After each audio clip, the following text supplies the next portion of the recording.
अस्सलाम वालेकुम जी आया ਨੂੰ ਜੀ ਸਤ ਬਿਸਮਿਲ੍ਲਾ ਕੀ ਹਾਲ ਚਾਲ ਹੈ ਠੀਕ ਹੋ ਉਮੀਦ ਹੈ ਤੁਸੀਂ ਖੈਰੀਅਤ ਨਾਲ ਹੋਵੋਗੇ। ਅਸੀਂ ਸਵੇਰ ਨਿਕਲੇ ਹਾਂ। ਮੈਂ ਅੱਜ ਜਰਾ ਕੰਮ ਉਹ ਤੁਹਾਨੂੰ ਦਿਖਾਉਣਾ ਕਿੱਥੇ ਜਾਣਾ ਉਹ ਵੀ ਤੁਹਾਨੂੰ ਵਿਜ਼ਿਟ ਕਰਾਉਣਾ। ਉਹ ਇੱਕ ਨਵਾਂ ਕੰਮ ਹੋਇਆ ਉਹ ਵੀ ਤੁਹਾਨੂੰ ਦਿਖਾਉਣਾ ਜੀ। ਉੱਧਰ ਸਾਡੇ ਨਾਲ ਜੁੜੇ ਰਹੋ ਇਨਸ਼ਾਅੱਲਾ ਮੁਲਾਕਾਤ ਕਰਾਉਂਦੇ ਤੁਹਾਡੀ। ਚਲੋ ਜੀ ਮੈਂ ਪਹੁੰਚ ਗਿਆ ਉੱਥੇ ਜਿੱਥੇ ਮੈਂ ਤੁਹਾਨੂੰ ਕਿਹਾ ਸੀਗਾ ਕਿ ਮੈਂ ਜਾ ਰਿਹਾ। ਸ਼ਾਇਦ ਤੁਹਾਨੂੰ ਨਜ਼ਰ ਆ ਵੀ ਰਿਹਾ ਉਹਦੇ ਪਿੱਛੇ ਬੋਰਡ ਲੱਗਾ ਹੋਇਆ।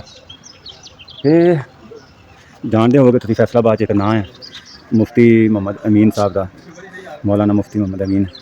ये उन्होंने मदरसा जो बच्चों वास्ते अगे है इतने स्कूल भी है तो मदरसा भी है लेकिन यह जरा ना हुण दोबारा ब्रांच खोली बच्चों वास्ते। तुसीं देख रहे हो थले नाम भी जामिया तफैल मुहम्मद। ये साढ़े बरखरदार ने एक वीर है छोटा जिन्हें बड़ी वधिया उसकी कावश थी आमर साहब उसकी बड़ी कावश थी मदरसा खिलाने के। अल्लाह पाक उन्हें जज़ा देवे जी। मैं काफ़ी देर का पिछे पिया कि यार बच्चों वास्ते इतने खोलो बच्चों का मुस्तकबिल ख़राब हो रहा है। अल्लाह पाक उन्हें जज़ा देवे। इतने ओपन हो गया मदरसा हुण बच्चे दी क्लासां इतने शुरू हो गई हैं नाजरा भी तो हिफ्ज़ भी। तो हुण मैं चला अंदर जरा देखना कि कारी साहब आए कि नहीं आए। अंदर वाला माहौल है जी। आवाज़ां ते आ रही पता नहीं आ कित्थों रही।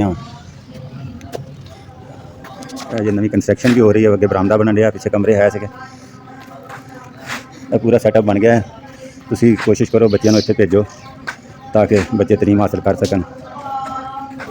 मैं अंदर आ गया जी हुण मदरसा पहले मैं बाद आ के आया मदरसा जिसके बारे में मैं गल कर रहा थी। क्लास रन हो गई है कारी साहब माशाअल्लाह हाज़िर ने इत्थे। कारी साहब की हाल चाल है ठीक हो?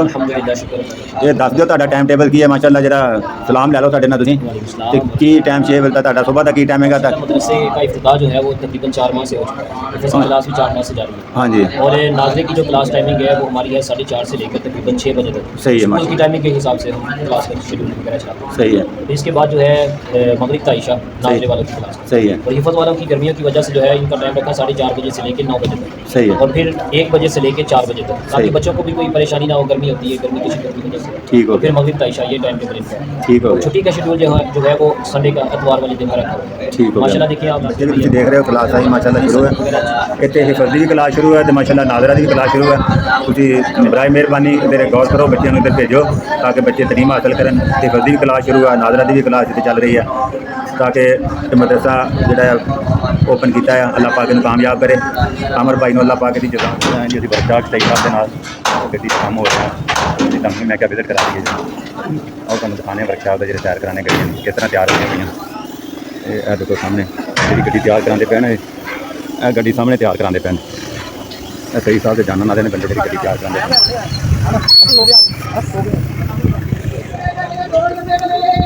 गड्डी है जी जी टैंकी सी तो हूँ दूसरी गड्डी बनती पई है। सिर्फ फ्रेम ही खड़ा पाया है मेरा खाली बाडी तैयार हो रही पिछले है ना पिछे की बाडी तैयार हो रही मेरे सामने बाडी वाली वर्कशॉप पिछले नज़र आ रही होनी तुम बाडी वाली वर्कशॉप नाल ही फ्रेम के बाडी तैयार हो गए फिर छोटा करना आया इन फिर इन तैयार करने फ्रेम का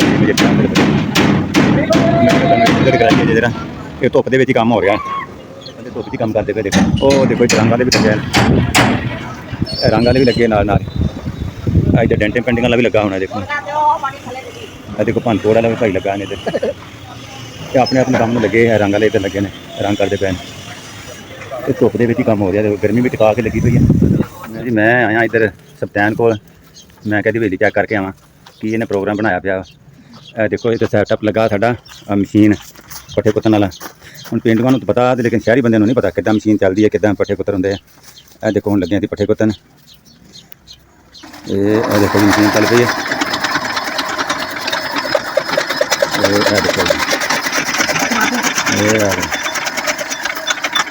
देखो पट्ठे कुतर के तो फिर माल डंगर नूं पाए जाए।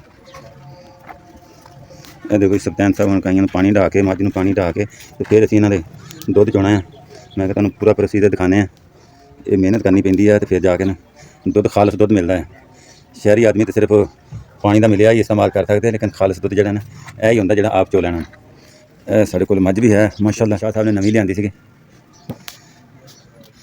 हुण दुध चोवांगे ना तो फिर तुहानूं दिखावांगे दुध चोण दा भी कि दुध किदां चोंदे ने जनाब चवाई किस तरह होंदी है। यह भी सैटअप बनया वा। ਇਹ ਸ਼ਾਹ ਸਾਹਿਬ ਦੁੱਧ ਕਿੰਨੇ ਕੁ ਵਜੇ ਚੋਣਾ ਵਾ? ਦੁੱਧ ਨਮਾਜ਼ ਪੜ੍ਹ ਕੇ ਸਰ ਨਮਾਜ਼ ਪੜ੍ਹ ਕੇ ਦੁੱਧ ਚੋਣਾ ਜੀ, ਉਹ ਵੀ ਤੁਹਾਨੂੰ ਦਿਖਾਉਂਦੇ ਆ ਖਾਲਸ ਦੁੱਧ ਕਿੱਥੋਂ ਮਿਲਦਾ ਤੇ ਕਿਸ ਤਰ੍ਹਾਂ ਚੋ ਹੁੰਦਾ, ਠੀਕ ਹੈ ਨਾ। ਇਹ ਜਨਾਬ ਦੇਖੋ ਹੁਣ ਅਸੀਂ ਪਾਣੀ ਛਾਣੀ ਢਾ ਲਿਆ ਵਾ, ਪੱਠੇ ਵੀ ਕੁਤਰ ਲਏ ਆ, ਹੁਣ ਇਹਨਾਂ ਨੂੰ ਪਾਉਂਦੇ ਆ, ਪਾ ਕੇ ਤੇ ਫਿਰ ਇਹਨਾਂ ਦਾ ਦੁੱਧ ਚੋਂ। ਸ਼ਾਹ ਸਾਹਿਬ ਕਹਿੰਦੇ ਗਰਮੀ ਬਹੁਤ ਜ਼ਿਆਦਾ ਹੋ ਗਈ ਹੈ ਤੇ ਇਹਨਾਂ ਨੂੰ ਨਵਾਉਣਾ ਵੀ ਪੈਂਦਾ, ਇਹਨਾਂ ਨੂੰ ਨਵਾਉਣਾ ਵੀ ਹੈ।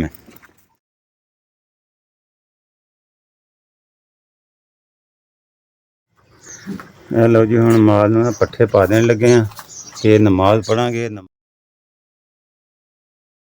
ਲਓ ਜੀ ਅਸੀਂ ਨਮਾਜ਼ ਪੜ੍ਹ ਕੇ ਆ ਗਏ ਹਾਂ ਵਾਪਸ ਤੇ ਹੁਣ ਅਸੀਂ ਚੋਣ ਲੱਗੇ ਦੁੱਧ। ਸ਼ਾਹ ਸਾਹਿਬ ਨੇ ਸ਼ੁਰੂ ਕਰਤਾ ਦੁੱਧ ਚੋਣ ਨਾਲ। ਤੇ ਇਹ ਦੇਖੋ ਜਨਾਬ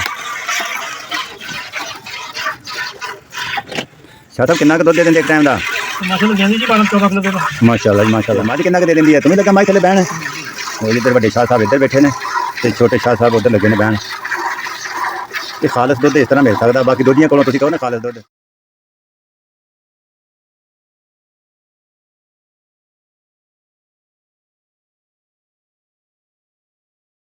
ਲਓ ਜੀ ਸਾਨੂੰ ਇਸ ਵਲੌਗ ਦੇ ਵਿੱਚੋਂ ਦਿਓ ਇਜਾਜ਼ਤ, ਟਾਈਮ ਕਾਫੀ ਹੋ ਗਿਆ।